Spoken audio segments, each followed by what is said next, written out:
By far, the number one question I get asked as a person who talks about polyamory online is how do you deal with jealousy? There's a reason my first jealousy tips video continues to be one of my top videos, even though I posted it over a year and a half ago. If you haven't seen that one yet, don't worry, I'll link it at the end of this one. Since that video, I've come up with 7 more tips for handling jealousy in polyamorous relationships. Let's dive right in and start with an easy one. Save reassuring messages from your partners. Jealousy often pops up when our partners are not with us and we can't communicate about it in the moment. One great way to get reassurance from your partner while they're away is to revisit what they've already said to you. Save sweet messages from your partners to read when you're feeling down. Now, if you're like me, a lot of the reassurance you get from your partners is received in person, so you might not have a lot of reassurance in writing. In that case, you can ask your partners to send you reassuring texts or even write you a letter. If there are specific things that trigger your jealousy, ask them to speak to those things. You can even return the favor so both of you have sweet messages when you need them. Not only does asking your partner for this give you something tangible that helps, but the act of writing these messages shows that they care and that you're on the same team. Tip number 2, set expectations for dates. Jealousy often comes from fear of the unknown. When we don't know what's going on, our brains can run wild and be pretty unkind. To your partner's comfort level, ask them if they could share how they expect their dates to go. How long do they expect to be on the date? Is spicy time on the table? Things like that. We're not entitled to every single little bit of information, but whatever expectations your partner's willing to share will help you feel like you're not so in the dark. Also talk about flexibility of expectations. Sometimes dates go way better than we expect them to.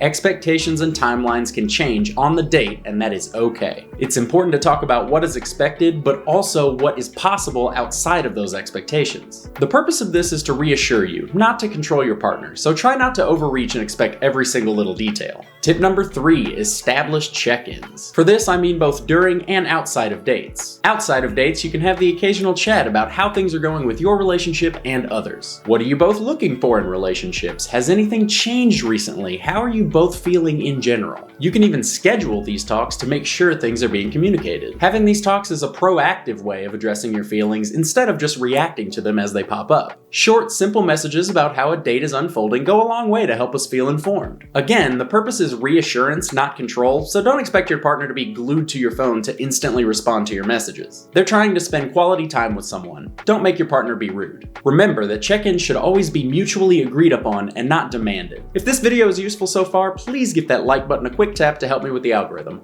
Much appreciated. Tip number 4, keep asking yourself why. We're all familiar with the stereotype of the annoying child asking why after every single thing their parent says. Though it can be a bit obnoxious with kids, it can be extremely helpful when handling polyamory jealousy. By continually asking yourself why, you can really dig into the source of where your jealous feelings are coming from. I'm feeling jealous. Why? Because I'm worried my partner will have a better time with someone else and leave me. Why? Because we don't spend a lot of quality time together.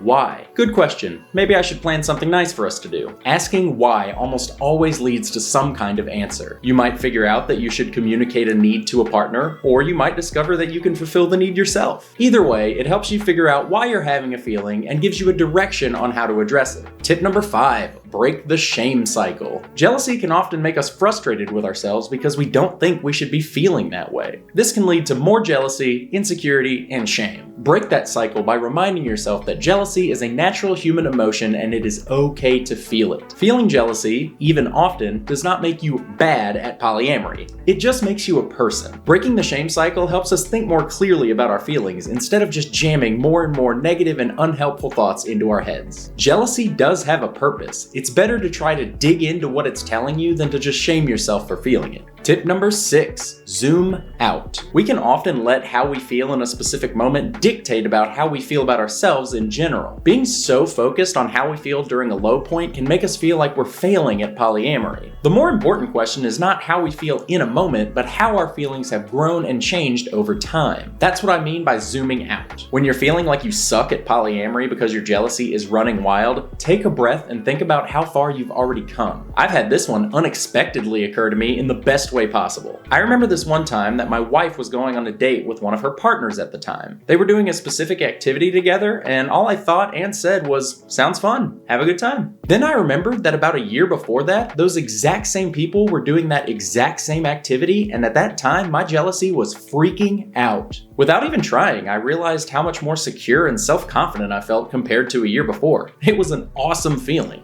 So when you're feeling really low in a moment, try to zoom out and think about how much more comfortable you feel now compared to a month, a year, or even several years ago. Because no matter how long you've been polyamorous, jealousy still happens, and that is okay. Tip number 7, figure out if you're feeling jealousy or envy. Small disclaimer, the definitions of these words can vary depending on where you're getting them from. Jealousy is when you feel threatened that you will lose something that you already have. Envy is the feeling that you want something that someone else has. I've been getting a lot of comments about this lately, and I'll admit that my initial reaction was to roll my eyes and think, does this really matter? But yes, it absolutely does matter. The more specifically you can identify a feeling, the easier it is to find a solution to the problem. Let's take the example of having negative feelings while your partner's out on a date. Are you feeling bad because you think your partner might leave you, or are you feeling bad because you wish you could be doing the thing they're doing? One is jealousy, the other is envy. If you're feeling jealousy that you might lose your partner, the solution may be to get some reassurance from them that that won't happen. If you're feeling envious that your partner's doing something without you, the solution might be to plan an activity with them. Knowing exactly where that feeling is coming from can help you put together a plan to manage it. And having that plan helps reduce the intensity of the feeling both in the moment and in the future. If any of these tips help you, please hit that subscribe button and the bell icon to get notified when I post videos. And as promised, here's my first jealousy tips videos with even more ways to help you along your polyamory journey. And if you like the shirt I'm wearing, it is my own design, so please check out my shop for a whole bunch of cool polyamory shirts, stickers, and enamel pins. Thank you so much for watching. Until next time, peace.